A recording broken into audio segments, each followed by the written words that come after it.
Esta tarde vamos a hablar acerca de la historia de Jesús. De hecho, es una historia hermosa, pero a la vez un poco triste en muchos sentidos también. Este es un pequeño mapa donde Jesús vivió la mayor parte de su vida. Él vivió por un tiempo en Egipto, cuando era un pequeño niño, cuando era un bebé. Y la mayoría de las historias acerca de Jesús se desenvuelven alrededor de estas áreas aquí, de ciudades como Corazín, Capernaum, Canaán, Betesda, todas estas, Nazaret. Esta es el área donde muchas de sus enseñanzas acontecieron. Y si bajamos por aquí, por supuesto, llegamos a Belén, a Jerusalén y al gran lado de agua salada. Y arriba el lago de Galilea. La historia de Jesús es una historia de alguien que era un pastor, alguien que guía a su pueblo. Ahora, en mi país, cuando yo observo a un pastor, esto no tiene mucho sentido, porque un pastor en mi país pone a su rebaño delante de él, y tienen perros que conducen al rebaño para hacer pasar el rebaño por una puerta en particular. Y los perros corren y las conducen por un lado y por otro del lado y las empujan a que se junten. Y el rebaño, de hecho, está un poco aterrorizado durante todo este proceso. Y entonces la idea de un pastor guiando a su rebaño es algo relativamente extraño. Pero esta es una ilustración típica de Medio Oriente, donde los pastores son totalmente diferentes, donde el pastor guía y el rebaño sigue. Pueden ver que estas ovejas están mirando al pastor, lo cual es totalmente diferente de cómo ocurre en otros países. Esta es una escena típica de un pastor en el Medio Oriente, donde tiene al pastor y su pequeño rebaño alrededor de él. Y nuevamente todas las ovejas lo están mirando. ¿No es hermoso? Me gusta. Y este hombre tenía una cara tan rugosa que tuve que tomarle una foto. Aquí tomamos un pequeño video de una escena típica de un pastor, y nuevamente el rebaño está atrás y el pastor está delante. Y ellos confían en su pastor, las ovejas. Veamos el video.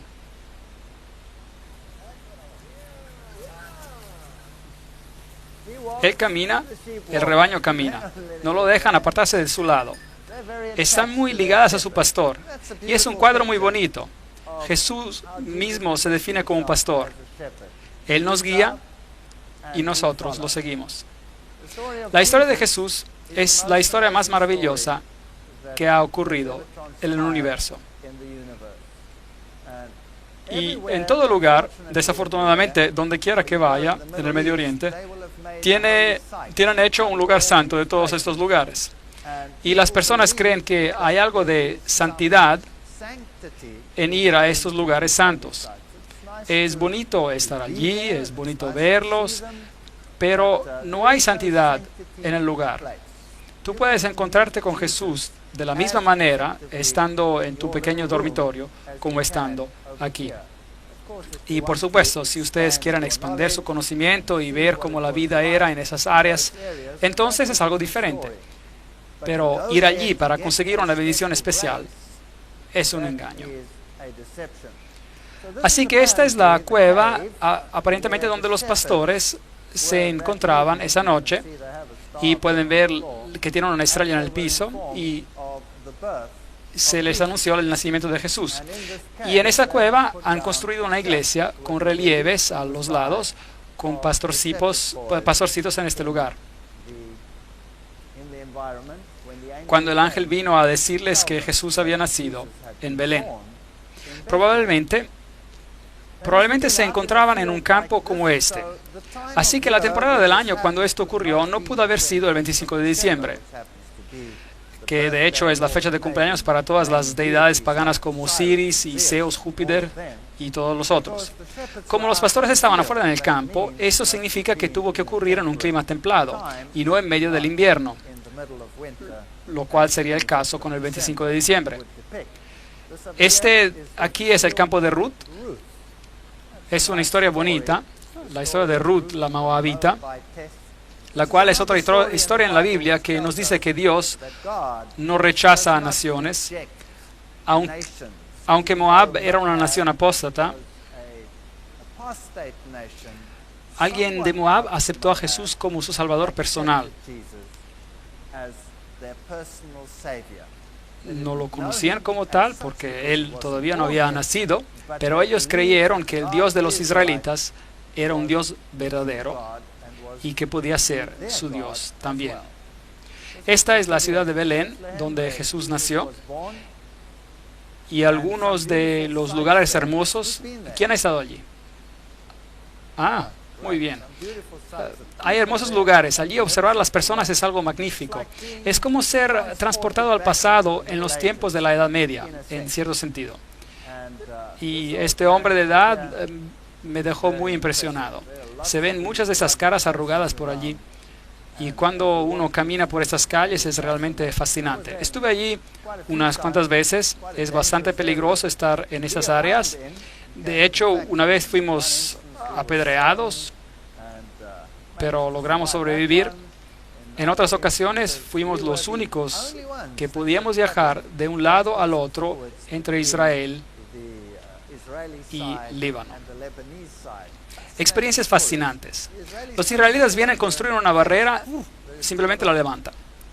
Y todos los que están de este lado se quedan a este lado, y todos los del otro lado se quedan al otro lado. Ocurre que pusieron la barrera en medio de la propiedad de este hombre, y este era nuestro guía turístico, así que él era el único guía que tenía autorización para estar en ambos lados. Fue una experiencia muy interesante, así que éramos los únicos que podían pasar por ambos lados. Todos los demás tenían que quedarse a un lado. Creo que fue providencia divina. Yo creo que el Señor nos ayudó. Y era genial, porque podíamos ir a lugares donde nadie podía ir, porque todo estaba bloqueado. Tuvimos el lugar todo para nosotros. He estado en Belén y otros lugares donde uno no se puede ni mover por todos los turistas. Hay cientos de turistas en estas iglesias y uno se queda parado entre los bancos por mucho tiempo. Nosotros tuvimos la iglesia sola para nosotros, completamente vacía, y pudimos ir a todos esos lugares. Fue maravilloso. Y los guías turísticos estaban desesperados por dinero. Así que nos escabullaban en lugares que normalmente no se iría. Eso fue genial. Así que algo bueno puede salir de algo malo. Escenas típicas de los mercados. Esta es una carnicería.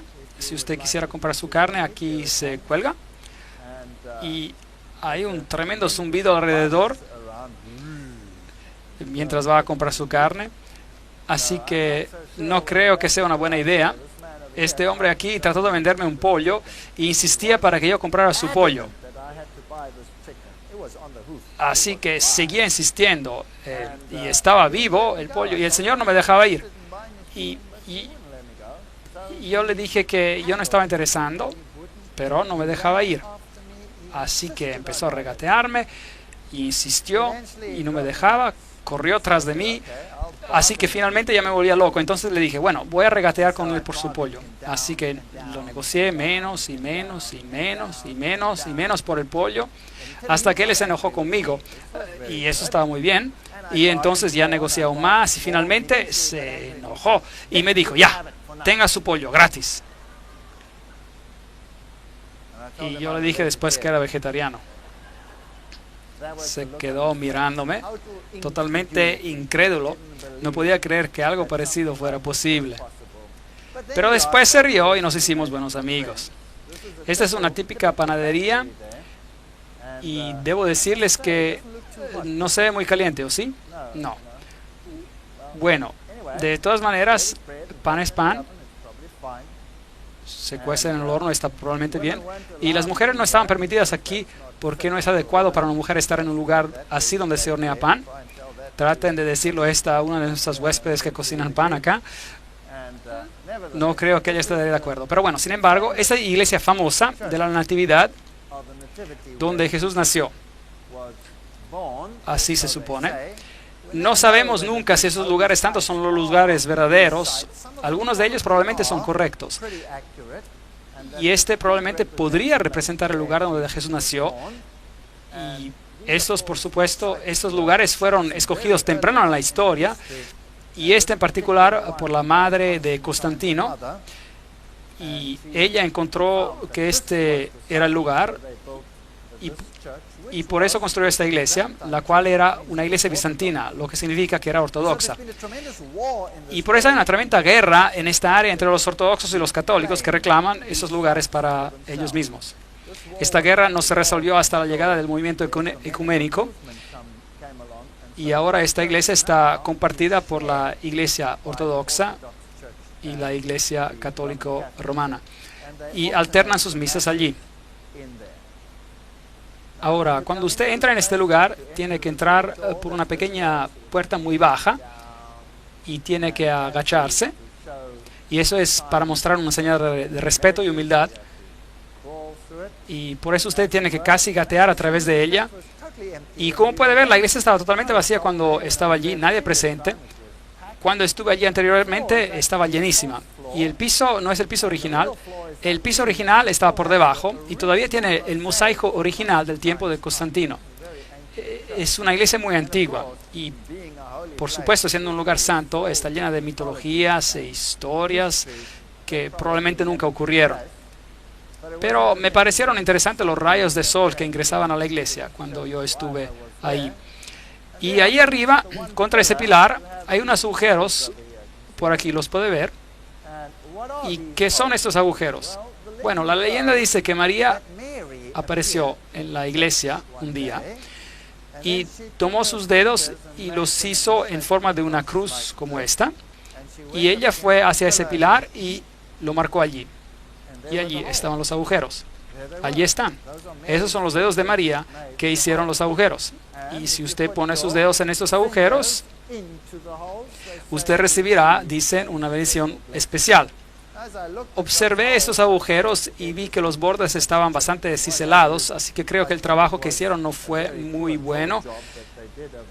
Si realmente fuera divino, entonces los agujeros estarían marcados nítidamente, quemados, me imagino. Entonces esta es la casa de historias que atrae a las personas y se asombrará como en tiempos normales la gente se alinea en largas columnas para poner sus dedos allí y realmente creen que recibirán una bendición especial de María si colocan sus dedos allí. Ahora, la iglesia, por supuesto, previamente era más baja. Le mostré el piso inferior que estaba cubierto por tablas y que era considerablemente más bajo que el piso presente. Y así que si usted quiere bajar al lugar original donde alegan que el pesebre de Jesús estuvo, tiene que bajar estas gradas y entrar al sepulcro, y ahí está. Y este es donde el pesebre aparentemente estuvo, allí en ese mismo lugar. Así que si usted pone su mano allí, todavía hasta estos días, puede obtener una absolución de la Iglesia Católica Romana. Eso significa que todos sus pecados son perdonados si solo se toca esa parte. De hecho, en algunos de estos lugares usted puede conseguir perdón por sus pecados para 90 días de anticipación. Así que si usted está planeando una gran fiesta, es bueno ir y poner su mano allí y saber que por 3 meses puede usted hacer lo que quiere. Muy interesante. Y no va a haber preguntas ni castigo que baje del cielo. Ahora, nosotros estuvimos acá cuando nadie estaba allí, lo cual era sorprendente. Así que cuando finalmente llegamos, cuando realmente nadie debía estar ahí, esas personas estaban muy sorprendidas. Estaban ocupadas con sus rituales normales y parece que interrumpimos este ritual, lo cual no les gustó. Pero teníamos una cámara allí y tomé una foto con mi cámara y debieran haber visto sus miradas. Les mostraré una foto que tenemos ahora mismo. Y esta es ahora una misa ortodoxa en el sótano, el subterráneo de esta iglesia, donde normalmente uno no debería estar. Aquí están, y es así como estaban vestidos, en capuchas negras. Se parecen más como miembros del Ku Klux Klan que a monjes. Estos son monjes ortodoxos diciendo una misa en particular. Y aquí algo de lo que resultó. ¿Tienen sonido?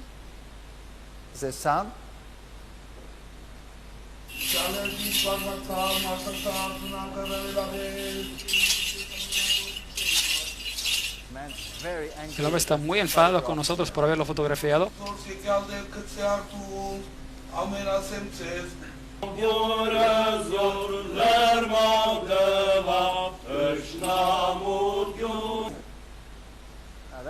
Ahora ese hombre ahí, si las miradas pudieran matar, me hubiera arrasado. No parece muy amigable, ¿verdad?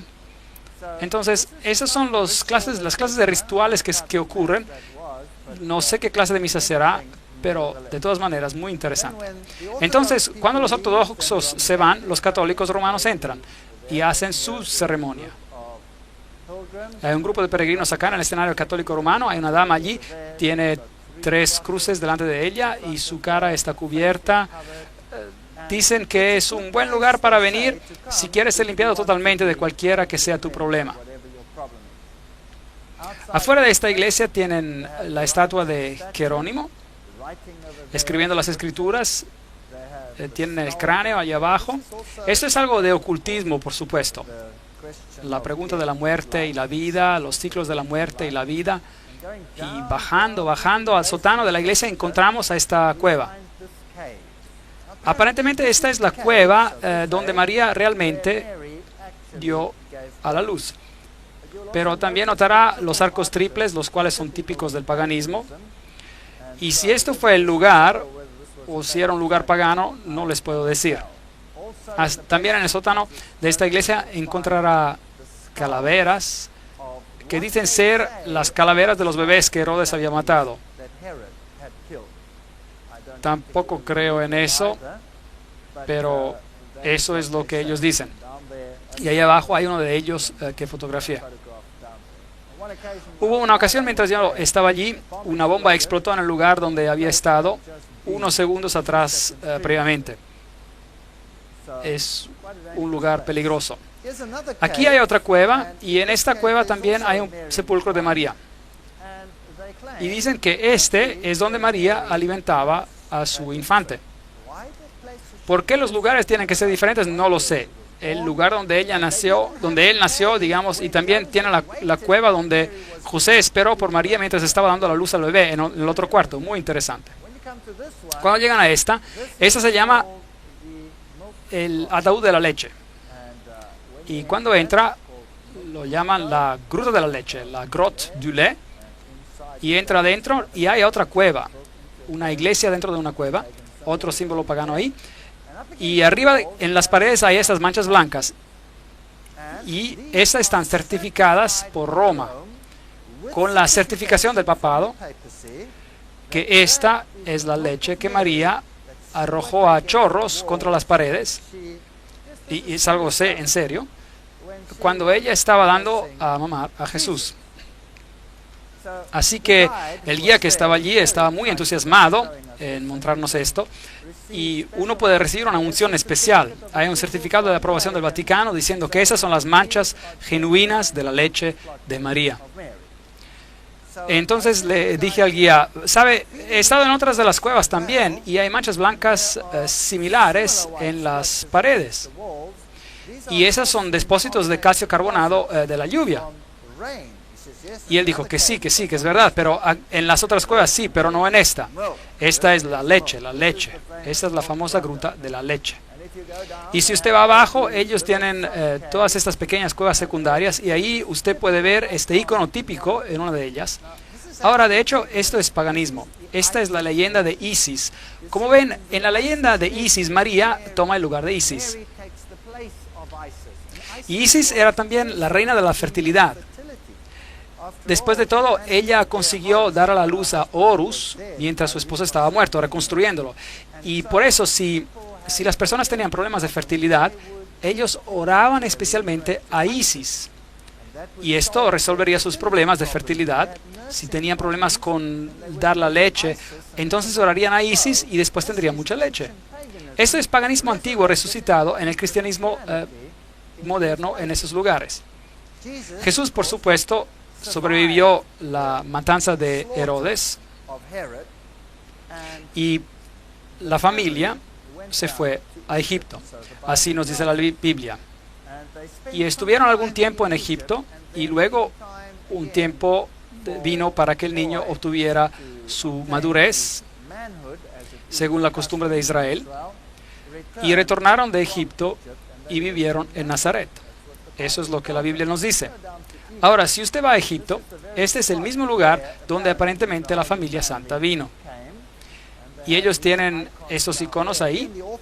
Nuevamente, la iglesia ortodoxa en estos lugares tiene supuestamente lugares llamados lugares santos. Y esta es la historia de José y su familia llegando a Egipto. Y una de las iglesias más famosas de aquí es el Patriarcado Cóptico Ortodoxo, la iglesia del Monasterio de la Virgen María de Adavia en Egipto.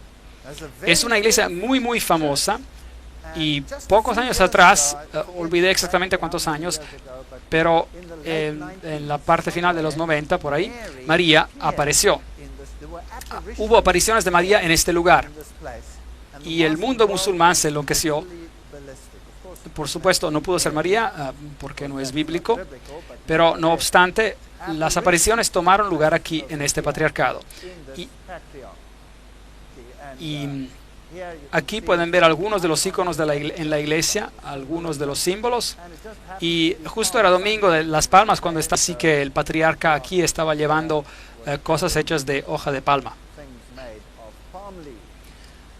Aquí también hay la historia en esta iglesia de la huida de la familia santa a Egipto, de cómo se mudaron, de dónde estaban hasta Egipto.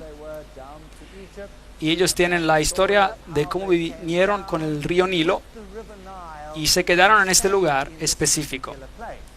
Y es fascinante que esta iglesia también tiene el libro de los milagros. En cierto modo, copiando lo que pasó, este libro muy pesado vino flotando por el Nilo un día. Y siendo este un lugar santo, las personas aquí realmente anhelan con fervor recibir estas bendiciones. Ese es el libro que vino flotando en el Nilo y estaba abierto en una página en particular, muy interesante. Y es este, aquí lo ven, enfoque más cerca. Ok, hay una pequeña placa de lo que pasó y en qué página estaba abierto. Ahora ese es un libro encuadrado como tal, pero no se hundió, sino que flotó. Así como se dice, ¿no? Como la hacha, digamos, que flotó en la Biblia. Y dice la Biblia flotante: un viernes 12 de marzo de 1967, después de una mañana de liturgia, las personas notaron un objeto flotando en el agua cerca de las gradas donde la familia santa había embarcado. Algunos miembros de la iglesia vinieron y encontraron que era una Biblia flotando en el agua y abierta en Isaías 19:25. Bendito sea mi pueblo de Egipto. A pesar de la inundación del agua y la pesadez del libro, todavía estaba en flote. Y esto fue considerado un milagro por las personas, una señal de Dios, como una bendición especial hacia ellos. Ahora, ese es un texto fascinante que ellos citan ahí, Isaías 19:25. Claro que no solo dice esto, el texto. Es un texto que habla de los tiempos finales. Y dice: bendito es. Habrá una bendición en Egipto y en Asiria y en Jerusalén, significando que el mensaje de Dios para las personas alcanzará también a las naciones paganas y muchos aceptarán la justicia de Cristo. En cierto modo, una bonita profecía acerca del cumplimiento de los últimos tiempos. Pero ellos solo tomaron esta pequeña frase y la resaltaron, haciéndola ver como si ellos fueran el pueblo escogido. Lo cual también hace el Corán, diciendo que los ismaelitas son los herederos verdaderos y no Jacob. Este es el lugar donde la Biblia vino flotando por el río. Ahora, mientras estemos en Egipto, quiero mostrarles un lugar que me pareció muy fascinante. Se llama la ciudad de escombros. Es el lugar más horrendo que he visto en toda mi vida. Mientras usted viaja por las calles de Cairo, ahora Cairo tiene acerca de unos 50 millones de personas viviendo en Cairo y sus alrededores. Es la ciudad más caótica en la faz de la tierra. No hay nada parecido. Es el Armagedón en espera. Pero pueden imaginarse los escombros, la suciedad y la basura que produce esa ciudad. Ahora, en una ciudad normal, ¿qué se hace con la basura? Se saca afuera, se pone en vertederos fuera de la ciudad o se incinera o lo que sea. Pero puede imaginarse 50 millones de personas viviendo en un ambiente como este y toman sus escombros, su basura, y lo llevan al área pobre y lo echan en las calles. Y estas pobres personas buscan por la basura y viven en medio de la basura. Esta es literalmente una ciudad de basura en medio de la ciudad. Y si ustedes toman fotos, ellos se enfadan mucho, así que mis fotos no son muy buenas, son tomadas más o menos así, así, usted sabe, bueno, de cierto modo, así. Ellos literalmente te matarían si te vieran tomarles una foto. Pero lo más impresionante de esta ciudad es que en cuanto atravieses la ciudad de escombro, hay un portal, y ese es el portal, y cuando pasas por él, de repente estás en un mundo totalmente diferente. Les mostraré. Increíble. Esto es cuando entran a la ciudad de escombros, y esto es cómo las personas viven ahí. Uno ni siquiera podría imaginárselo. Cuartos llenos de basura. Y ellos viven ahí. Estos son sus hogares. Y todos esos sitios, todos esos edificios, todo es basura. Y aquí puede ver los camiones entrando a centenas, bloqueos de tráfico, es increíble. Ahora, cada calle se parece a esta. Esta es solo una. Esos son todos los camiones de basura entrando, descargando su basura. El olor es increíble. Y nosotros atravesamos la ciudad simplemente y no tocamos nada. Pero a pesar de eso tuvo una inflamación de las encías y todo el resto de nuestro equipo tuvo diarrea después de pasar por ese lugar. Es todo. Es increíble. Los gérmenes de ahí son asesinos. Y esas personas deben tener un sistema inmune de primer orden. Aquí puede ver los embarcollamientos y la basura y la mugre por todas partes. Las fotos no son buenas, pero un poco borrosas. Aquí viene un asno llevando una carga de basura para botar en la ciudad. Aquí está. Toda una pila de porquería. Este hombre está tomando su té junto al montón de basura. ¿Puede ver eso? Esa es basura que él selecciona, probablemente su única posesión en su vida. Y esos pequeños niños viviendo y caminando entre los escombros. ¿Puede creerlo? Es horroroso. Hubiese querido agarrar a esta niña y ponerla en un ambiente más limpio y seguro. Es chocante. Las tiendas, ahí está la basura y aquí está la tienda. Y mientras se camina por el portal, de repente se encuentra uno en un mundo diferente. Simplemente así. Es hermosamente limpio.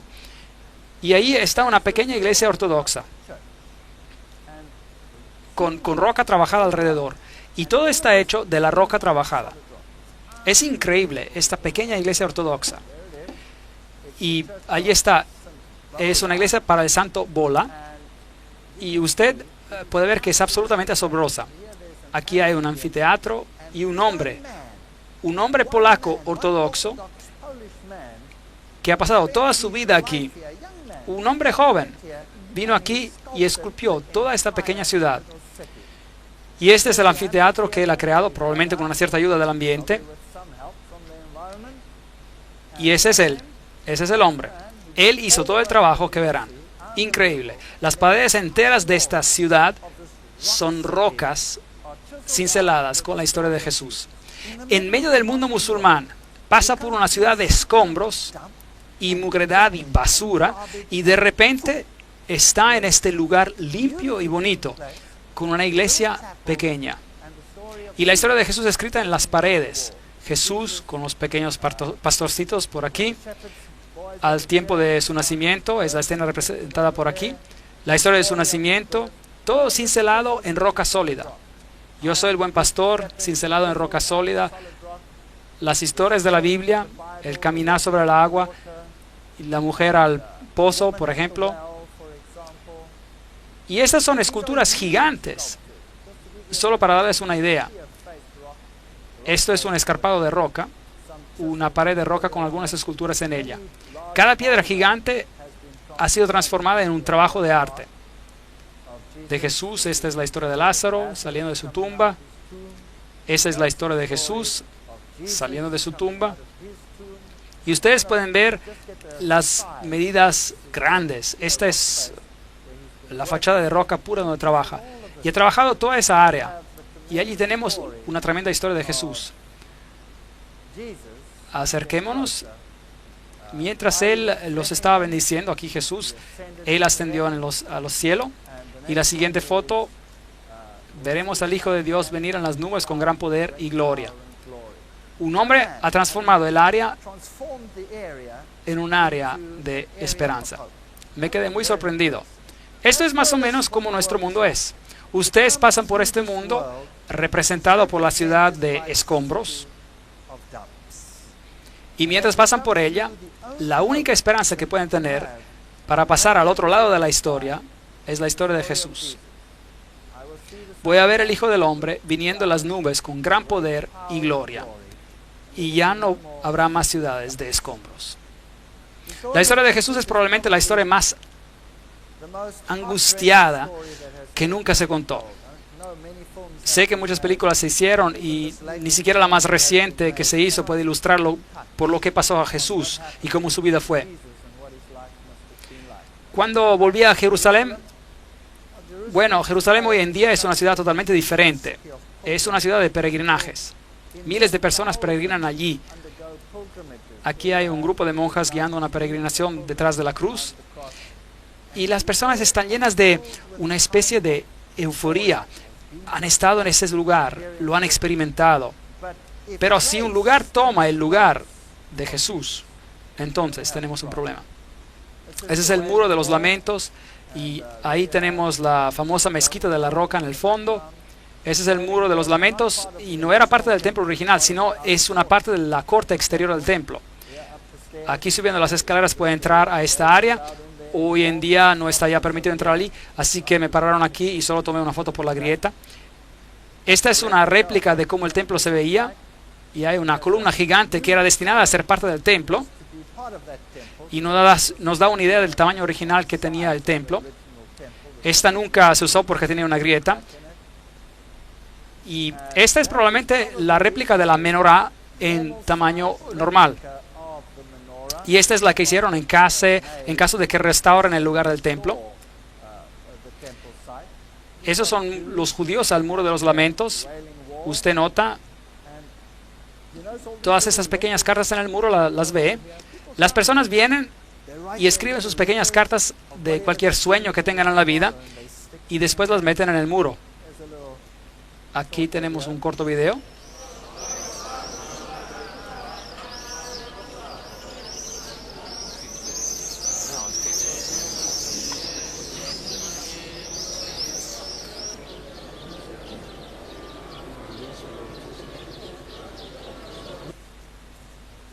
Saben, cuando vi a todos estos ortodoxos judíos muy sinceros frente al muro, mostrando reverencia al muro,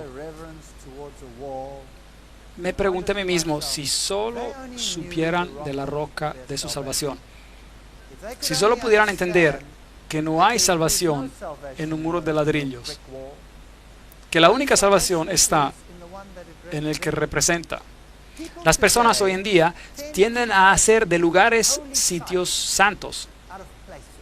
Y no es triste. Y después pasan al lado de la persona que esos lugares representan. Debajo del muro hay un túnel. Y se llama el pasaje secreto. Y cuando pasa por este, llega a la parte de atrás de este lugar.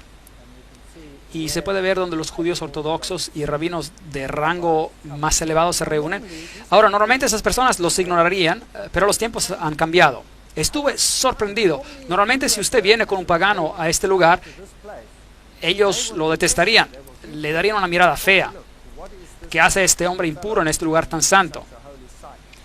Estaba sorprendido esta vez cuando estuve allí, entrando a este lugar, hace unos cuantos meses atrás. La mayoría de esos rabinos vinieron a rogar por dinero, algo que nunca hubieran hecho hace 2 o 3 años atrás. Las cosas deben ser muy duras en ese lugar para que ellos hagan una cosa así. Ese es el lugar más santo y donde tienen esos remanentes del antiguo muro, y justo arriba, al otro lado, se encuentra la mezquita de la Roca. Aquí está un rabino ortodoxo haciendo su ritual. Note que tiene los mandamientos en su frente. La ley, la Torá, y los tiene también en su mano, porque la Biblia dice que lo tienen que atar en su frente y atarlos a sus manos. ¿Usted cree que Dios tuvo eso en mente, que usted haga una réplica y luego las ponga ahí y ya se acabó? ¿O usted piensa que Dios tenía en mente que tú pienses y actúes según la ley? ¿No tiene eso más sentido? Yo creo que eso tiene más sentido. Aquí hay una piedra típica del lugar antiguo del templo. Esta es una piedra de Rhodes. Y si esta tiene esos huecos, y eso indica que era una piedra del templo original. Así que cuando volvieron a usar las piedras del templo, las construyeron en toda clase de estructuras y paredes. Y así que esas seguramente fueron piedras del templo original construidas hoy en otro muro. Este es el sepulcro de David. Y de la misma manera que en lugares para peregrinajes católicos, aquí son los judíos que visitan. Ese es el lugar donde Jesús se bautizó. Incluso este es el lugar donde la historia empieza. La historia nos dice que cuando Jesús fue bautizado, la voz de Dios se escuchó diciendo: este es mi amado Hijo, en quien tengo complacencia. Y desde allí la Biblia nos cuenta que Jesús fue llevado al desierto para ser tentado. Y Mateo capítulo 4, versículo 2 nos dice: después de haber ayunado 40 días y 40 noches, sintió hambre. Si eres el Hijo de Dios, di que estas piedras se conviertan en pan, le dijo el diablo. Es una declaración muy interesante. Si eres el Hijo de Dios. Así que primero duda la validez de Dios, la palabra de Dios y el hecho de que sea el Hijo de Dios, si es verdadero. Y después lo desafía a ordenar a que las piedras se conviertan en pan. Y Jesús respondió: escrito está, no solo de pan vivirá el hombre, sino de toda palabra que sale de la boca de Dios. El texto que sigue existe en la versión King James inglesa, en otras no, pero esa es otra historia.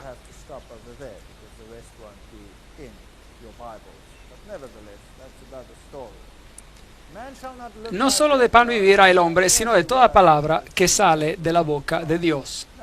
Ahora, pensamos que las tentaciones no eran tentaciones tremendas, pero realmente lo eran, porque en esas tentaciones Jesús conoció cada condición de la caída del hombre. Cada condición. Lo primero que Adán y Eva hicieron fue de comer el árbol del conocimiento del bien y del mal. En otras palabras, el apetito era bueno para comida. Ese fue uno de sus primeros problemas. Y aquí Jesús triunfó después de ayunar 40 días y 40 noches, donde Adán y Eva fallaron en todo el esplendor y lujo que tenían, conquistando el apetito y conquistando la duda. Si eres el Hijo de Dios, ¿Dios realmente dijo eso? Por eso Jesús triunfó sobre el pecado de la duda y triunfa sobre el pecado del apetito humano y la pasión. Todo en uno. Y la tentación debió ser mucho peor que la tentación de Adán y Eva. Este es hoy en día el lugar más alto del muro antiguo, y no tenemos el templo, el cual debió haber estado en algún lugar aquí. Así que originalmente el diablo debió llevarlo a este muro, a algún lugar por aquí donde el templo estaba, y amenazó de arrojarlo abajo. Vayamos a este lugar aquí. Hay un punto que nos da una idea de la altura. Y la segunda tentación es: si eres el Hijo de Dios, nuevamente la misma pregunta, tírate abajo, pues escrito está: a sus ángeles mandará cerca de ti, en sus manos te sostendrán, para que no tropieces con tu pie en piedra. Y Jesús respondió de nuevo: escrito también está, no tentarás al Señor tu Dios. Esta es la segunda gran tentación de la humanidad. Y es un hecho triste. Si escuchamos la conferencia que dimos ayer, entonces ese es el pecado que la mayoría de la humanidad está haciendo. Es el pecado de presunción. El pecado de presunción. Imagínense a dos personas tratando de resolver una crisis al otro lado de la carretera, digamos. Cualquiera que sea, un niño en problemas o lo que sea. Uno corre al otro lado de la carretera diciendo: soy hijo de Dios y Dios me protegerá. Y corre al otro lado. Otro viene y dice: Dios, hay una crisis al otro lado. Ayúdame a cruzar esta carretera. Y corre al otro lado. Los dos, al observador de afuera, son absolutamente idénticos. Pero uno actúa con presunción y el otro por fe. ¿Pueden ver cuán cerca están el uno del otro? ¿Cuán cerca están el uno del otro? Y la cristiandad moderna, la mayoría de los movimientos hoy en día están practicando la presunción.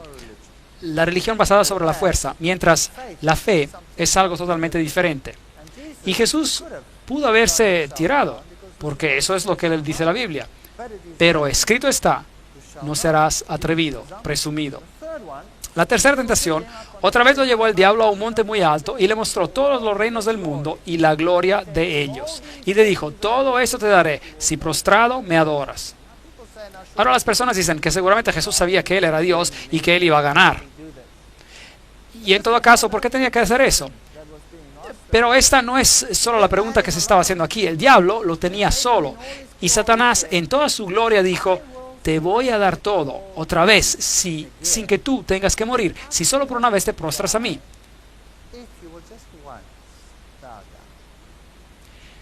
Y claro, el pecado que se tenía que vencer aquí es el pecado del amor al mundo. Y yo creo que muchas personas se perderán por esta misma tentación en particular.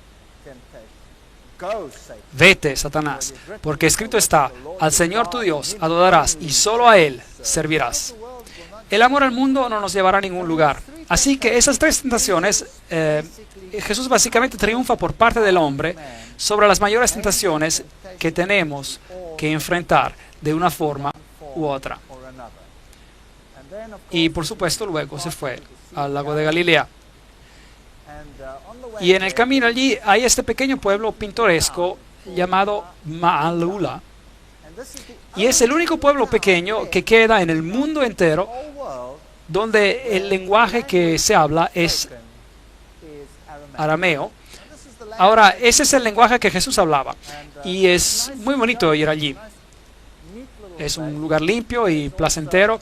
Y es también un lugar ortodoxo, en gran parte ortodoxo y musulmán. Y ellos hablan arameo. Y los niños solo hablan arameo. Son muy estrictos con el idioma. Es agradable escuchar cómo suena. Aquí está uno de los sacerdotes ortodoxos dando un servicio en ese lugar en particular.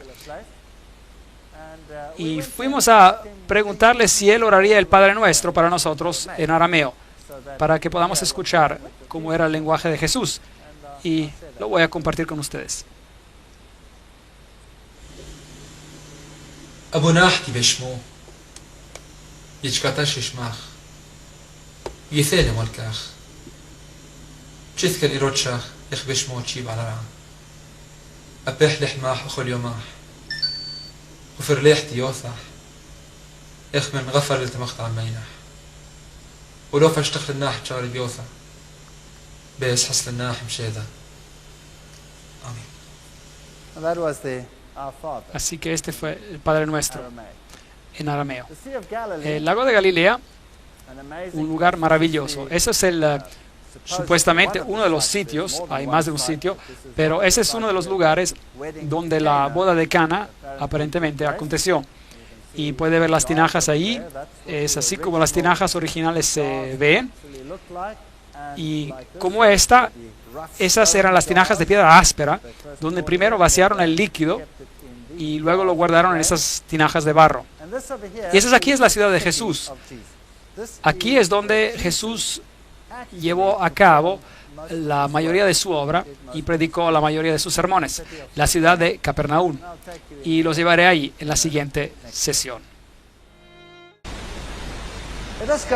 Vamos a la ciudad de Capernaum, la cual es conocida como la ciudad de Jesús.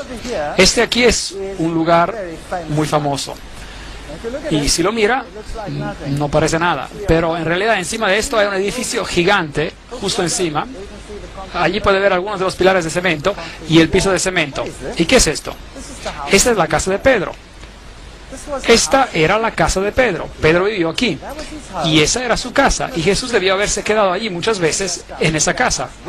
Si realmente es la casa de Pedro o no, nadie sabe. Pero la Iglesia Católica proclama que esta es la casa de Pedro. Y si quiero ver que está construido encima, ahí está. Una estructura gigante de cemento parado en los pilares encima de la casa de Pedro. Y dice ahí, Blato o Beato Petro Apóstolo, y este es el lugar donde Pedro vivió.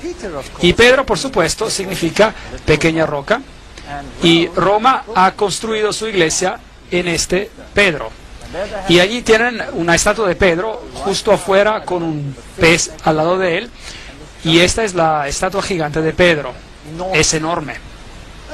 Esta es una historia fascinante, porque Simón era también el nombre de Simón Mago. Y Simón Mago, de acuerdo a Alefas Levi, era el que se convirtió en Petra, el PTR, el Pedro, en el cual, por supuesto, hoy basaríamos todo este sistema. Porque este Simón Mago se convirtió en el hechicero de Nerón. Él era, en otras palabras, el sumo sacerdote, si lo era, de los emperadores romanos. Así que es realmente incierto si están hablando del Pedro, que el Pedro que están honrando acá sea el apóstol. Probablemente sea Simón Mago, el hechicero, el brujo, el ocultista que está siendo honrado. Pero la iglesia construyó este edificio gigante sobre la casa de Pedro. Y a los pies de esta estatua puede ver símbolos de pez y todo eso. Y nos dice que ese es Pedro el apóstol. Y un poquito más allá hay una sinagoga. Entonces aquí hay un edificio gigante hecho de cemento con una estatua gigante de Pedro, y justo cruzando el camino esta sinagoga remanente, probablemente la sinagoga donde Jesús más enseñó. Y hay una pequeña placa oxidada que dice: el primer siglo tardío, la sinagoga blanca, la sinagoga de Jesús. ¿Saben ustedes? Si yo construyera un gran edificio cristiano, no lo construiría donde Jesús pasaba la mayoría de su tiempo, porque construirlo sobre una pequeña casa, que es posiblemente la casa de Pedro, si eso no es, no está seguro. Podría ser, porque la descripción de la Biblia dice: cuando salieron de la sinagoga cruzaron a la casa de Pedro. Y esa casa está justo al frente. Es posible. También podría ser la casa al lado, quién sabe.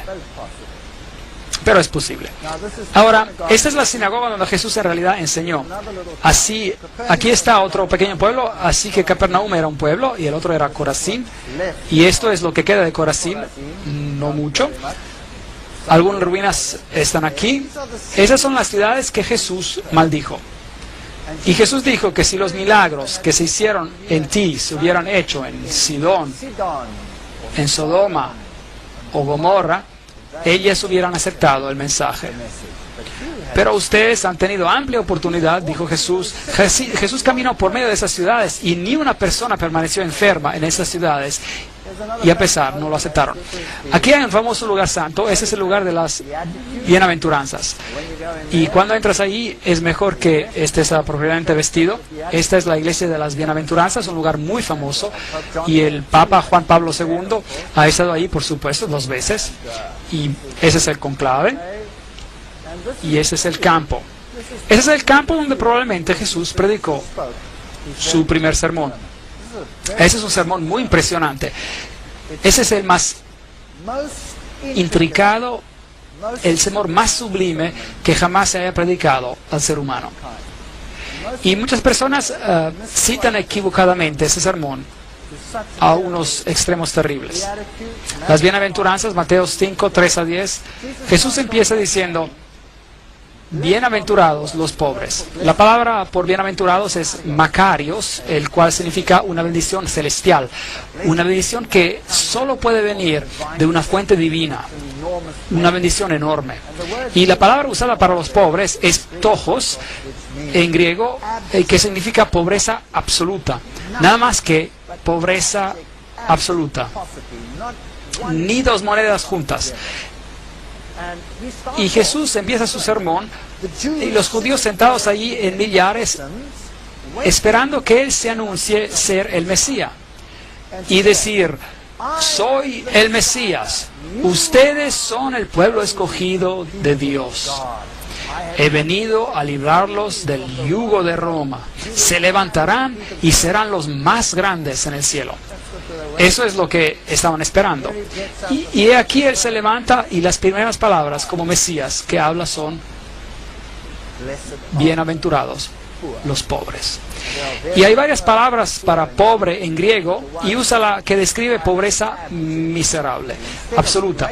En vez de grandeza y riquezas y maravillas y cualquier adjetivo que se les pueda dar, deben ser pobres en espíritu. porque de tales es el reino de los cielos. Y la segunda bienaventuranza era, bienaventurados los que lloran. Querían regocijarse, no querían llorar. Y la palabra para llanto, hay diferentes niveles de llanto en griego.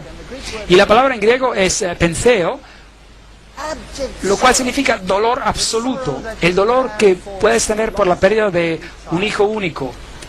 Ese tipo de dolor. Bienaventurados los que lloran, porque recibirán consolación. Bienaventurados los mansos, porque recibirán la tierra por heredad. Esta es una mansedumbre, una humildad que prácticamente no se puede describir en palabras humanas. Y bienaventurados los que tienen hambre y sed de justicia, porque serán saciados. Y otra vez la palabra hambre aquí son retorcijones de hambre, que se sienten después de vaguear por días y días en un desierto sin comida o agua. Ese tipo de hambre y ese tipo de sed. ¿Qué está Jesús haciendo aquí? Estaba tratando de chocarse con la actitud del público. Estaba tratando de decir algo diferente de lo que ellos esperaban. Ciertamente lo estaba. De hecho, lo que Jesús estaba haciendo aquí es mostrar el camino cristiano. Esto es lo que está explicando. Y está diciendo, bendecidos los pobres en espíritu, porque de ellos es el reino de los cielos. En otras palabras, aquellos que se dan cuenta de su bancarrota, aquellos que se dan cuenta de que no tienen nada que ofrecer. Vengo a Jesús sin nada que ofrecer. No puedo decirle a Él, Señor, tengo una moneda aquí, ¿puedo comprar mi camino al cielo? No tengo nada. Estoy en pobreza absoluta. No tengo nada que ofrecer más que una vida manchada de pecado. Eso es todo. Así que debo llegar al punto donde me doy cuenta de que soy pobre, que no tengo nada que ofrecer.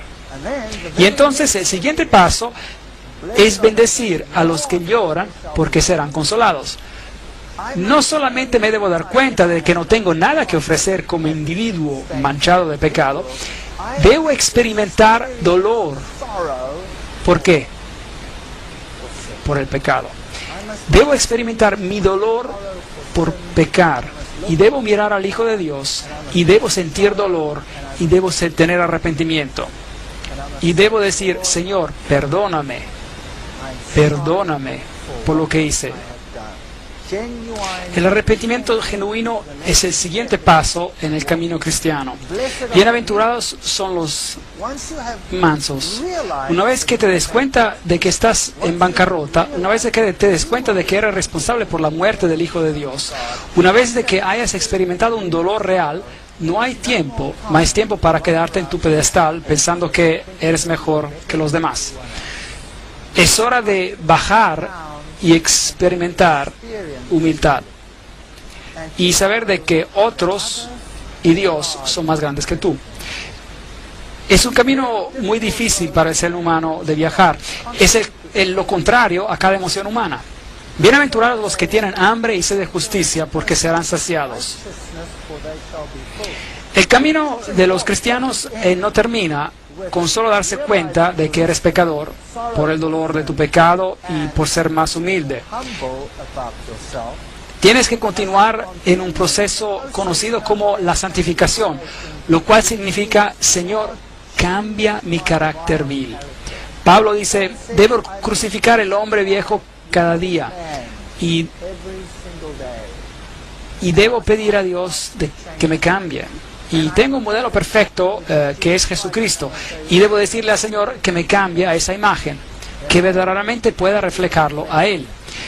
Deseo ser más como tú y menos como yo, porque realmente me encuentro en una condición lamentable. Ese es el camino cristiano. ¿Cuál es el siguiente paso? Una vez de que hayas hecho eso, entonces podrás ser misericordioso, porque ellos obtendrán misericordia.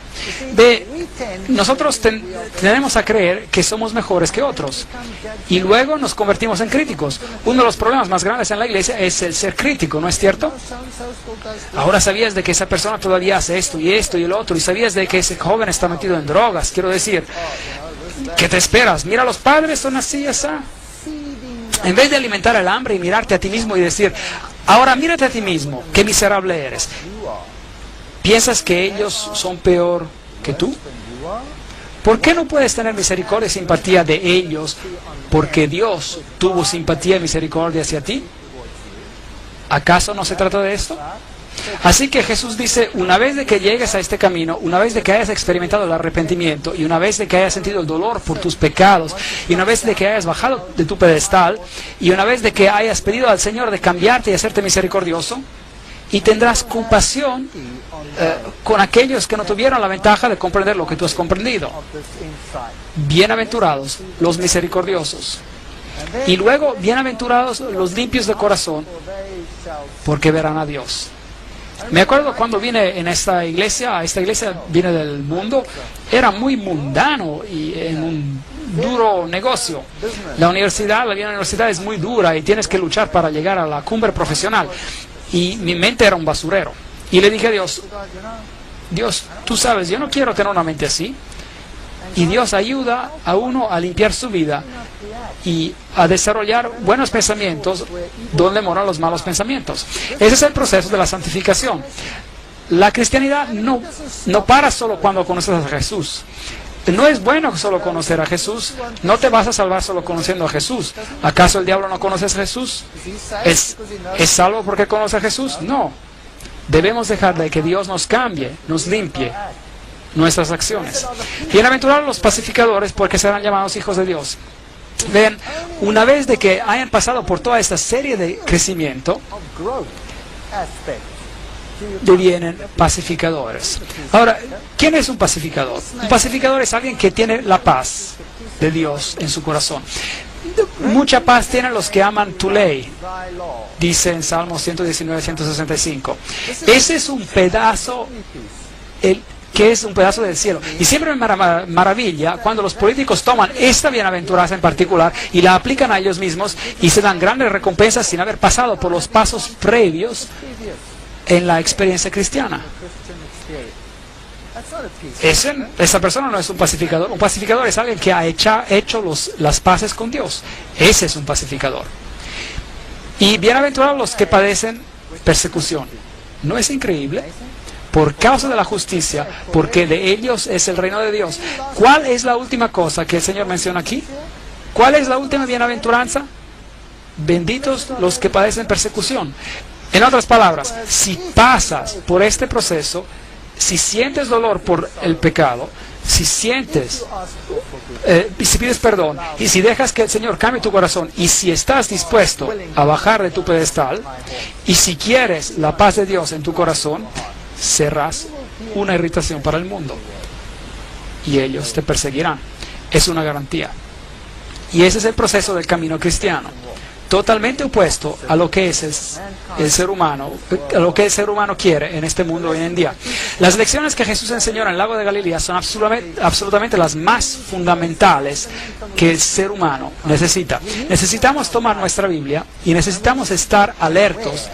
Si tiene una Biblia que está marcada en rojo donde Jesús habla, necesita estar alerto. Debe leer esto cuidadosamente. Lo leemos como historias, pero debemos leerlo con cuidado porque es Dios quien está hablando directamente a nosotros. Cada palabra es un talento de Dios. Cada palabra, hasta los pero y los más, estarán en un lugar correcto por razones particulares. Así que necesitamos tomar atención a lo que Jesús enseñó.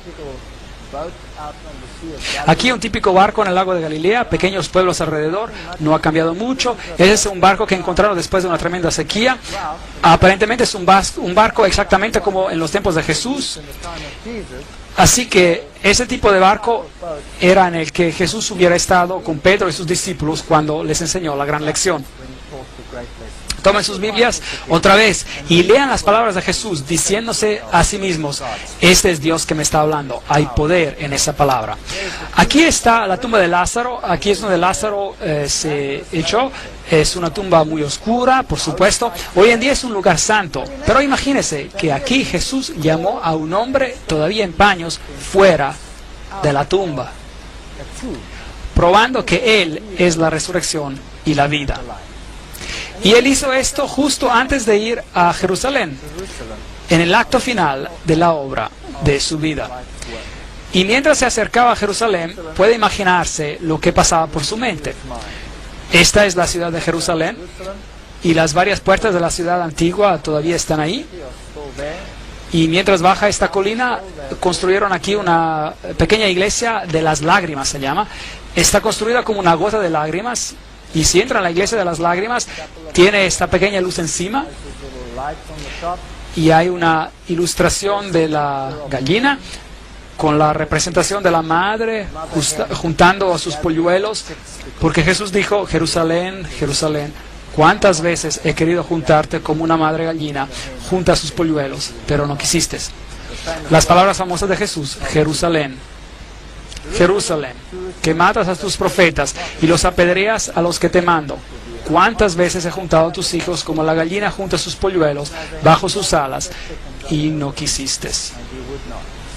Nada ha cambiado, el mundo es exactamente lo mismo, y en el sitio donde estaba el templo, hoy está la mezquita de la roca. Es interesante aquí algo de la arquitectura. Esta aquí es la puerta hacia Damasco. Ahora, los arqueólogos nos harían creer que el muro no es hoy en día donde estaba en los tiempos antiguos. Esto es muy importante, porque los católicos tienen el Gólgota dentro de los muros. Y la Biblia dice que Jesús fue crucificado ¿dónde? Afuera de los muros. Ahora, eso es muy importante. ¿Dónde fue Jesús crucificado? ¿En el Gólgota católico o en el otro Gólgota fuera de la ciudad? Ahora, aquí hay una nueva puerta encima, y lo que pasó fue que aquí una tubería se reventó, y los judíos tuvieron que cavar para bloquear la salida del líquido, y a medida de que cavaban descubrieron esta puerta, la puerta de Damasco, y lo puede ver, está justo abajo y al frente de la nueva puerta, así que obviamente el muro debe haber estado en el mismo lugar, ¿verdad? Así que esto es muy interesante, el muro estaba en el mismo lugar. Mientras entra a este lugar, esta es la puerta de Damasco, y estas deben ser las piedras donde Jesús incluso caminó y donde Pablo caminó. Así que si usted camina ahí, está de hecho caminando en el mismo lugar donde Jesús caminó. Aquí están las puertas de Hulda. Son puertas fascinantes, las dos puertas del sur, conocidas como las puertas de Hulda, y ya no existían básicamente hasta recientemente, fueron construidas en el periodo del segundo templo, eso es decir, el primer siglo. No me gusta ese BCE, antes de la era común, hasta el primer siglo, es decir, CE ponen ahí, era común. Bueno, nosotros vamos a hablar el primer siglo antes de Cristo y el primer siglo después de Cristo. Las puertas proveían acceso a los túneles que conducían al cercado del templo, y las puertas de Hulda eran usadas a menudo por Jesús. Y todavía están cerradas hoy. Y ahora son parte de los muros y la nueva construcción. Así que Jesús seguramente caminó por esas escaleras también. Aquí hay un hombre interesante, es una ilustración bonita, así que tenía su burro ahí y pensé que era una ilustración bonita, así que la tomé y seguí caminando. El error más grande que se puede cometer. Este pequeño hombre saltó a mis espaldas, me sacudió como un trapo para ver si algo caía de mis bolsillos, así que finalmente lo recompensé por su esfuerzo. Y luego mi amigo vino corriendo y lo vio, y pensó que sería una fotografía grandiosa. Y me paré ahí y sonreí. Y mientras tomó la fotografía, hizo lo mismo que yo. Y la siguiente cosa que ocurrió, este hombre estaba golpeándolo en la espalda y sacudiéndolo como un trapo. Y me preguntó después: oye, ¿por qué no me dijiste? Y le dije: bueno, quería ver el espectáculo y no tenía por qué decirte. Eso es lo que venden allí en las calles de Jerusalén. Ese es un vendedor de algarrobo. Tiene una jarra grande en la espalda con un jugo de algarrobo, y cuando se agacha puedes tomar uno de esos vasos y tomar de ellos. Y ese es el sector judío, muy diferente. Y un moledor viejo ahí, tiendas, pequeños niños judíos, muchas contiendas en este país. Esta es la vieja ciudad de David. Aquí es donde cortaron a Isaías, el profeta, en dos. ¿Puede imaginar cerrando a alguien vivo en dos? ¡Qué gente más cruel! Esta es la iglesia o la construcción que fue construida sobre lo que es el gran cenáculo de la última cena, como ellos dicen. Y este aquí es el Getsemaní. Y si va a Getsemaní, tiene que escoger cuál, porque hay dos. Este de aquí es el Getsemaní ortodoxo.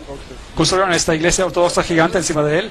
Y justo al lado, un poquito más alejado, está el Getsemaní católico. Afuera, donde hay árboles gigantes de olivo, en el Monte de los Olivos, donde Jesús fue a orar. Y ellos dicen que estos árboles son los descendientes de los olivos que Jesús vio cuando él fue a orar. Y se acuerda de que Jesús ahí dijo: mi alma está triste hasta la muerte. Quedaos aquí y velad conmigo. Mateos 26:38. Padre mío, si no puede pasar de mí esta copa sin que yo la beba, hágase su voluntad. Entonces se le apareció un ángel del cielo para fortalecerlo, y lleno de angustia oraba más intensamente, y era en su sudor como grandes gotas de sangre que caían hasta la tierra. Lucas 22:43. Hay muchas críticas hoy en día acerca de la película, por ejemplo, la película llamada La Pasión de Cristo. No lo encuentro un nombre muy bonito para mí, pero sin embargo representa el sufrimiento de Jesús, como si no fuera bíblico. De hecho, probablemente lo que hicieron ver no fue suficiente. El sufrimiento que representaron fue en realidad mucho más. No he visto la película, pero he leído suficientemente acerca de ella, y les puedo decir que Jesús sufrió tremendamente, y la historia bíblica está muy, digamos, dispersa, y tenemos que tomarla pedazo por pedazo, y tenemos que componerla junta, digamos, y tenemos que leer la historia también a nivel histórico para probablemente ver lo que le pasó a él. ¿Qué le pasó a Jesús en el jardín? Fue que él tenía tanta ansiedad que sus vasos capilares de su piel reventaron. Ahora, esta es una condición médica que ocurre algunas veces hoy en día, y es muy, muy rara vez que alguien sobreviva a esta condición. El estrés y el trauma son tan grandes cuando los vasos capilares revientan por ansiedad que esas personas mueren. Así que lo que debió haber pasado aquí es exactamente la misma cosa, y Jesús pudo haber muerto aquí. Pero un ángel apareció del cielo y lo fortaleció para lo que estaba por acontecer. La Biblia nos dice que esa noche los discípulos lo abandonaron y huyeron. Marcos 14:15. Cada uno lo abandonó. Este es el Getsemaní católico. Y aquí hay nuevamente la roca famosa donde dicen que él oró y donde las gotas de sangre se derramaron. Ahora, debe recordar que el paganismo está loco por las rocas. Tienen lugares famosos, cuevas famosas, rocas famosas. Las rocas formaban una parte muy importante en el paganismo. Pero otra vez, en las historias de la Biblia, los patriarcas también hicieron altares de rocas, pero no adoraban a las rocas, ellos adoraban a Dios. Y usaban las rocas como altares para sacrificios a Dios, el cual era un tipo de sacrificio de Jesús. Es una historia totalmente diferente. Así que aquí está una roca santa, aparentemente donde tomaron a Jesús cautivo. Y eso deben ser las gradas por donde lo llevaron, porque esas suben al templo de Caifás. Bueno, si así les gusta llamarlo, pero no es su templo, es un palacio. Y aquí hay una representación a su lado, como Jesús fue llevado por estas gradas. Si fue llevado con cuerdas, la Biblia no lo menciona. Hoy esta iglesia romana católica ha sido construida en ese lugar, y probablemente este es un lugar arqueológicamente correcto, y aquí estaba el asiento del sumo sacerdote, y ese año era Caifás. Ahora, aquí hay una confusión a la Biblia, porque cuando lo trajeron a Jesús, lo llevaron a Anás. Ahora, Anás era el suegro de Caifás, y él era, o había sido el sumo sacerdote previo. Y como la nómina de los sumos sacerdotes se quedaba en la familia, el sumo sacerdote del previo año, el más viejo, era todavía honrado como el sumo sacerdote, aunque él no estaba ya como sumo sacerdote. Así que por eso la Biblia es muchas veces criticada por sus descripciones, pero su descripción está correcta. Y también algunas de las críticas dicen que nadie como Caifás jamás existió. Bueno, finalmente encontraron su mismo sarcófago con el nombre de Caifás, el sumo sacerdote. Así que esto es histórico también. Entonces, si miramos a los juicios de Jesús, la Biblia de hecho menciona 7 juicios de Jesús, lo cual es fascinante porque el número 7 es el número de Dios. Y uno no se puede dar cuenta casualmente al leer los evangelios. Tiene que leer los 4 evangelios y tiene que asociar los acontecimientos en los evangelios muy cuidadosamente, porque no todos los juicios de Jesús se mencionan en todos los evangelios. Algunos evangelios se concentran en Pilato, otros evangelios se concentran en el juicio de Herodes. Jesús fue primero llevado a Anás, y allí tuvieron un juicio delante de Anás. Y fue allí donde el siervo de Anás golpeó a Jesús en el rostro, porque Caifás le preguntó acerca de lo que estaba haciendo, o lo interrogó, digamos, acerca de lo que estaba haciendo. Y Jesús dijo: no hice nada en secreto. Pregunta a estos lo que yo dije, porque yo siempre he predicado en las sinagogas. Y el siervo de Anás lo golpeó en la cara, y entonces ese fue el primer juicio de Jesús. Luego lo llevaron con Anás al sumo sacerdote de ese año, el cual era Caifás. Así que Anás y Caifás debieron haber tenido otro juicio con Jesús. De allí fueron al juicio de la noche. Así que tuvieron un juicio de noche. Y la Biblia nos dice que Jesús fue bajado a un hoyo. Proféticamente en el libro de Salmos se menciona. Y luego tuvieron un juicio en la mañana, porque de acuerdo con su ley era ilegal tener un juicio de noche y tenían que tenerlo cuando el sol levantaba.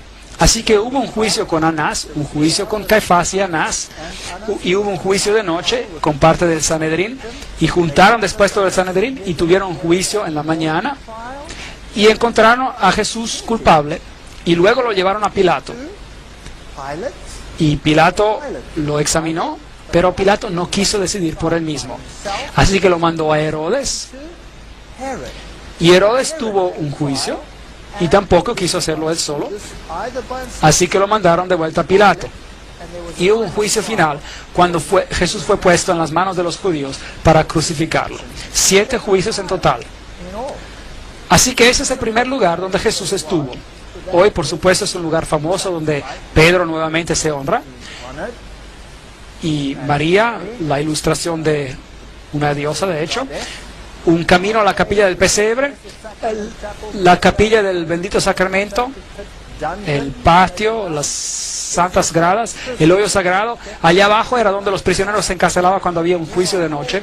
Y aquí están los huecos de las rocas. Entonces normalmente lo que pasaba es que sus brazos estaban puestos aquí y las manos pasaban por aquí encima y la otra por aquí y luego lo ataban por aquí. Y allí colgaba con su frente mirando al frente. Así, ahora, si los judíos encontraban a alguien culpable, tenían el derecho de poner un castigo. Pero el castigo capital, digamos, la pena capital, estaba bajo la ley romana y no se les permitía condenar a alguien a muerte.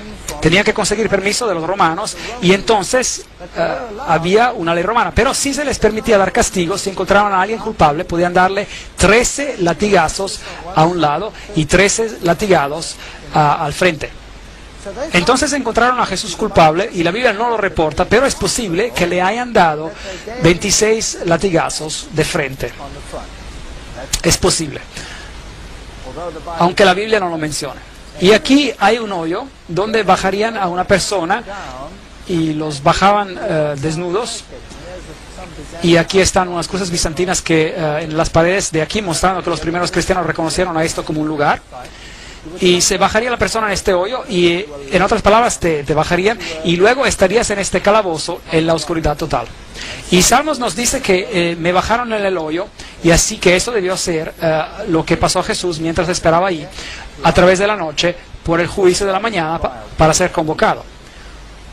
Hoy puede entrar al hoyo por aquí y puede observarlo. Entonces de ahí después hubo el juicio de la mañana y después él fue llevado a Pilato, donde fue puesto en esta prisión mientras esperaba por el juicio, y así es como se ve aquí abajo. Y luego fue encontrado inocente por Pilato. Pilato no quiso sentenciarlo a muerte, así que lo envió a Herodes. Se burlaron de él, le dieron su capa. La Biblia dice que le rasgaron su barba, lo golpearon en la cara, le decían que profetizara quiénes los estaban golpeando. Y él fue muy muy maltratado en esa ocasión. Ese es el piso donde Pilato finalmente lo sentenció. Aquí se pueden ver los huevos romanos en el suelo, y aquí es donde Pilato dijo las famosas palabras: Ecce homo, miren al hombre. Y él estaba allí con una corona de espinas en su cabeza y había sido golpeado. De hecho, Pilato, la Biblia dice en su primer juicio que con Pilato lo habían golpeado para ganar la simpatía de los judíos. Esa es una cosa muy cobarde de hacer. Ahora, los látigos romanos consistían en 40 látigos menos uno. Entonces lo ataron a un pilar y luego lo golpearon con 40 látigos menos uno. Y el látigo que usaron tenía un número de cuerdas y tenía pedazos de piedra o de metal al cabo de ellas. Y de hecho, muchas de las personas quienes eran sentenciadas a esos latigazos morían de los latigazos, solo a causa de los látigos, porque los látigos penetraban y abrían la piel, rasgaban la carne abierta. Y la historia nos dice que las personas que fueron golpeadas con esos látigos, a veces sus entrañas les colgaban, solo a causa de los latigazos. Así que ese era un tremendo castigo. Y luego, por supuesto, otra posibilidad es que lo latigaron 2 veces. Porque cuando fue sentenciado culpable al final y sentenciado a ser crucificado, entonces se te latigaba otra vez antes de ser crucificado. La Biblia no nos dice si fue latigado en 2 ocasiones, pero es posible de que haya pasado. Ahora, ellos también reclaman de que Pilatos no existió. Bueno, aquí hay una inscripción actual que fue encontrada, la inscripción de Pontius Pilatus, la cual categóricamente indica que él era el procurador en los tiempos de Tiberio. Así que bíblicamente y arqueológicamente no hay manera de que la historia bíblica sea negada. Así que algunos representan que el latigazo ocurrió de esta manera. Otros lo representan como siendo agachado sobre un pilar horizontal y lo latigaron de esa manera. La Biblia también dice que cuando le pusieron la corona de espinas y cuando pusieron una vara en su mano, que tomaron la vara y lo golpearon sobre la cabeza con ella. Pero el verbo griego usado nos dice que lo golpearon una y otra vez y otra vez. Así que el sufrimiento de Jesús fue enorme. La Biblia incluso representa que lo hirieron y que la herida era una gran herida. Una grande herida de arriba a abajo. Así que Jesús sufrió como ningún otro hombre ha sufrido por alguien o por ningún acto o por cualquier acto criminal en la historia de la humanidad. Y si Dios no hubiera mandado a un ángel para fortalecerlo, no lo hubiera logrado. Y por eso, cuando Él estaba en esa cruz, todavía perdonó a los que ejecutaban la sentencia. ¿Y por qué? Y la razón por la cual Él murió tan rápidamente, mientras otros que colgaban ahí por más tiempo se les tuvo que quebrar sus piernas. Porque esa era la manera que ellos tenían de asegurarse de que se quedaran esas personas en la cruz y no se bajaran. Vea, si ellos hubiesen quedado en la cruz en el sábado, en el día viernes, es decir, y no hubiesen morido ese viernes, entonces les rompieron las piernas, porque si no, en el día de sábado hubieran podido bajar de la cruz y eso hubiera sido un desastre, porque nadie los hubiera podido agarrar el sábado. Así que una historia horrible en esos tiempos antiguos. Y luego dice la Biblia, lo llevaron a Golgotá, y ahora esa es la calle famosa, la Vía Dolorosa, donde debió haber pasado. Y de acuerdo con la Biblia, él fue llevado afuera de la ciudad. Y eso significa que él debió haber bajado por esta calle y salió afuera de esta puerta que se llamaba la salida de las ovejas. Y debió haber subido allí. Y eso tendría sentido, porque la puerta de las ovejas es donde los sacrificios se llevaban afuera de la ciudad para ser quemados. Si usted tiene la opinión católica, bueno, entonces él debió haber subido las gradas para entrar al Gólgota. Los llevaré a ambos sitios y les mostraré ambos sitios. Y la Biblia dice que él llevó su cruz, pero que se cayó bajo ella y entonces tuvo que ser ayudado y alguien tuvo que tomar su lugar. Esa es la famosa Vía Dolorosa. Al subir pasamos por aquí, caminando por el túnel que es conocido como el túnel de Ezequías, donde tuvimos una mala experiencia, donde nos apedrearon. Y aquí es el famoso sepulcro católico, o la iglesia famosa, donde reclaman ser el Golgotá. Ahora, afortunadamente para los católicos romanos, todo encaja en una iglesia. El lugar donde la cruz se encontraba, más el lugar donde está el sepulcro. Todo en una iglesia, muy conveniente para los peregrinos. En el lado de aquí tienen una plaqueta, tienen granadas y pomelos. Las granadas y los pomelos exactamente como lo tenían en los templos de Baal, exactamente lo mismo. Muy interesante las anomalías paganas en este lugar. Cuando entra a esta Gólgota católica tiene varias urnas colgando con las sales santas. Tiene de nuevo la famosa piedra. Aquí está un hombre besando esta piedra. Esta piedra de aquí es donde ellos aparentemente dejaron el cuerpo después de que lo bajaron de la cruz. Y aquí está el famoso sepulcro donde se entra. Esto es donde fue enterrado, o así se supone, y así que ese es un lugar santo. Si entra allí y paga al sacerdote y él te bendice, tienes una absolución de un número de meses. Un lugar muy pequeñito, y la Biblia dice que había una piedra gigante rodada enfrente del lugar. Aquí, este lugar es muy pequeñito, en una iglesia que dicen ser el sepulcro. Así es como se ve. Y uno se da la vuelta y tiene una idea del tamaño. Y si mira las velas ahí, son bien pequeñas. Eso es todo. Es todo lo que uno puede ver y se puede mover alrededor. Y si sube las gradas a la iglesia, entonces se llega a un lugar donde las personas están bien reverentes. Y allí es donde el Gólgota estaba. Y tiene todas esas estatuas de Jesús y María y las mujeres alrededor y mucho oro, plata y brillo. Y hay un lugar justo allá donde se encontraba la cruz. Ahora, hay una Gólgota ortodoxa también, que no está muy lejos de ahí, y uno puede, aparentemente en la misma iglesia, y uno puede poner su dinero o a un lado o al otro, se puede escoger. Y si entra en ese lugar, entonces tendrá una bendición especial. Es algo que una persona no tiene que perder, así que mi amigo y yo nos fuimos ahí a ver qué era. Y luego hay una roca que dicen es la calavera del Gólgota, justo ahí en la iglesia. Y dicen que esa era la calavera. Así que esa es la famosa Gólgota católica romana que tiene la mayoría de los peregrinos en el mundo. Y si sale de la Puerta de las Ovejas, la cual hoy día se llama la Puerta del León, en los tiempos antiguos se llamaba la Puerta de las Ovejas, y sale afuera, y recuerda que el muro es aproximadamente donde estuvo en los tiempos antiguos, según la arqueología. Entonces tiene un problema si se encuentra en el Gólgota católico, porque está dentro de la ciudad. La Biblia dice que Él fue crucificado afuera de la ciudad. La salvación es para cada uno. No es solo para los pocos selectos en la ciudad. Y es por eso que cuando usted sale puede ver a esta roca gigante, que todavía hoy en día tiene el rostro de una calavera, y se ve por ahí. Y encima hay un cementerio musulmán hoy día, y se llama el lugar de la calavera. Y de hecho, esto es una calavera.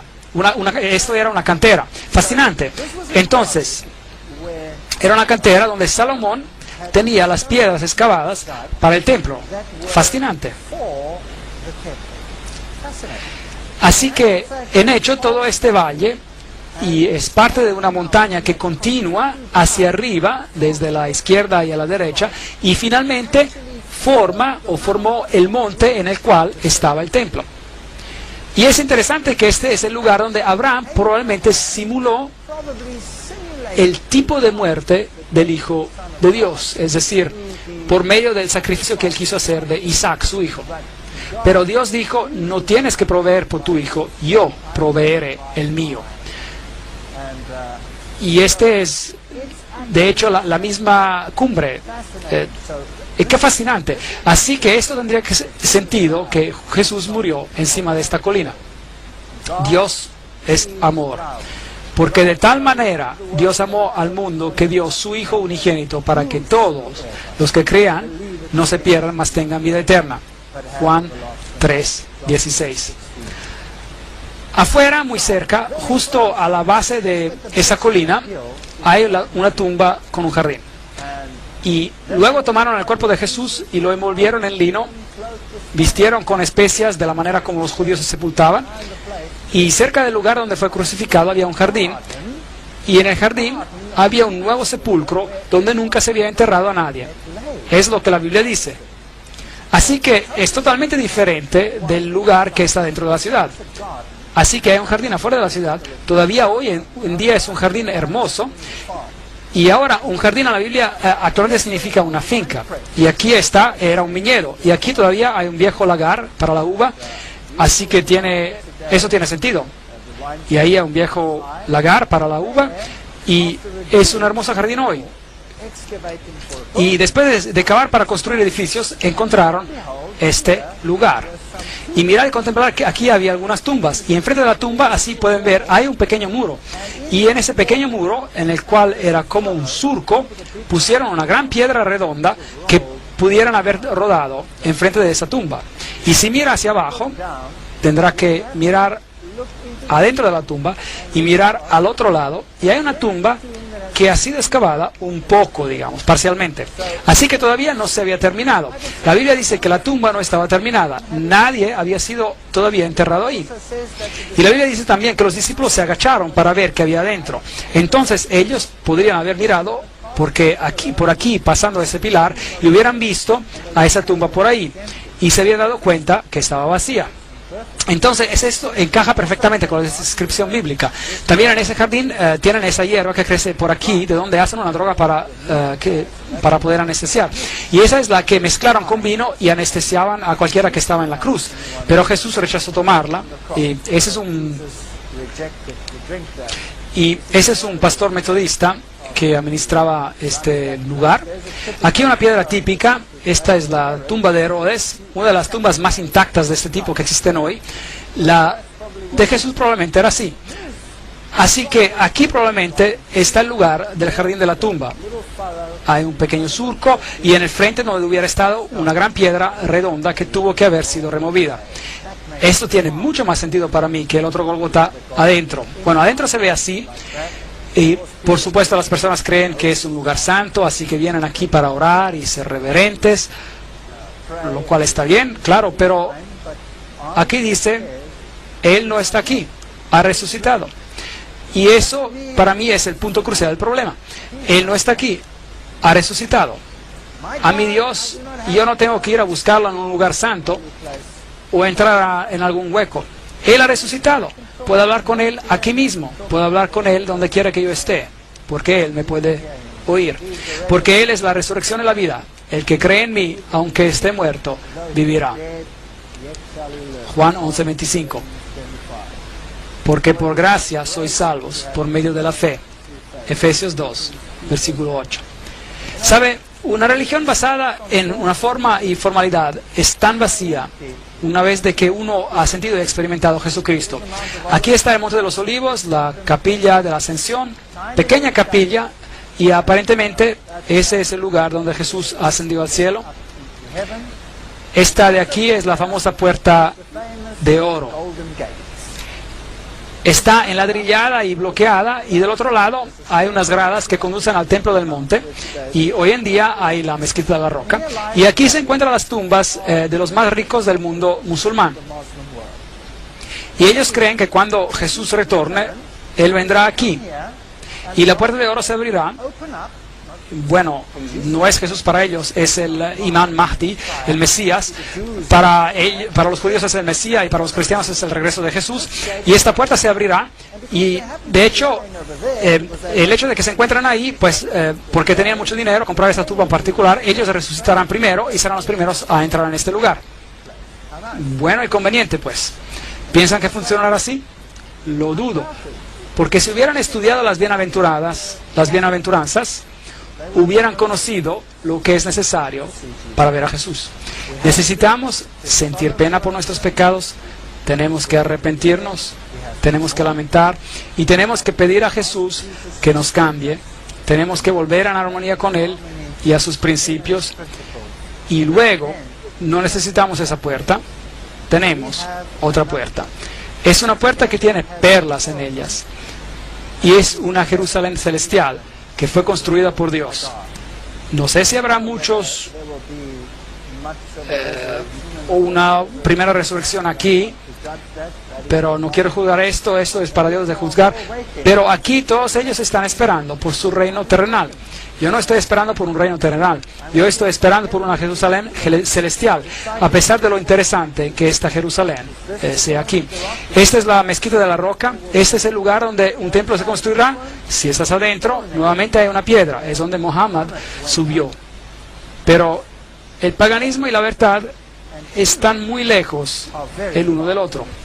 Esa es la Jerusalén de noche, y esta es la famosa casa quemada. Esto es lo que queda de ella.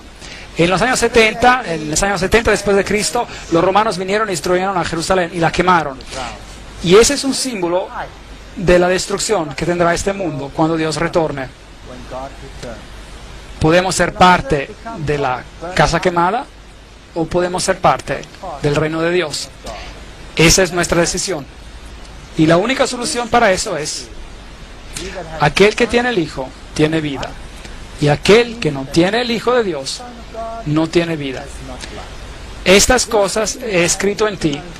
Creed en el nombre del Hijo de Dios y sabrás que tendrás vida eterna. 1 de Juan 5, 12 a 13. Así que esta es nuestra decisión hoy. Podemos entretenernos con todas las cosas de este mundo y podemos hacer los lugares santos más importantes que Dios, o podemos desarrollar una relación. Pero el precio es el yo. Tendremos que renunciar al yo, a nosotros mismos, y a pedir a Dios que nos dé su carácter. Un carácter que pueda entender, sobrellevar y amar a nuestro prójimo, así como nos amamos a nosotros mismos, y hacer Dios supremo en nuestras vidas, porque sin Él no podemos hacer nada. Amén.